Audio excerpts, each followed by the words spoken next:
আজ বানাবো দুর্দান্ত স্বাদের ওরিও বিস্কিট দিয়ে একটি সুন্দর কেক। আজকে ছিল মা বাবার 25তম বিবাহবার্ষিকী, তো সেই উপলক্ষে ভাবলাম কেক বানানো যাক। বাইরে থেকে কোনো রকম কেক আনা হয়নি, তাই বিস্কিটগুলোকে ক্রিম থেকে ছাড়িয়ে নিলাম।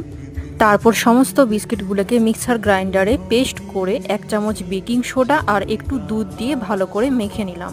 মিশ্রণটিতে অল্প তেল দিলাম, কারণ যাতে লেগে না যায়। তারপর কড়াইয়ে বালি দিয়ে একটি স্ট্যান্ড বসিয়ে 10 মিনিট প্রি হিট করে কেকটিকে 30 মিনিটের জন্য বেক হতে দিলাম। আর সাইডে গ্যাস জ্বালিয়ে দুটো ডেয়ারি মিল্ক চকলেটকে দুধের সাহায্যে মেল্ট করে নিলাম। এরপর 30 মিনিট হওয়ার পর কেকটিকে চেক করে নিলাম হয়ে গেছে কিনা। তারপর একটি প্লেটে সেট করে নিয়ে সেই গলিয়ে রাখা চকলেটটা উপর থেকে মাখিয়ে দিলাম। তারপরে কিছু ওরিও বিস্কুটের টুকরো, কিছু কাজু কুচি আর ডেয়ারি মিল্ক চকলেট দিয়ে ভালো করে সাজিয়ে নিলাম।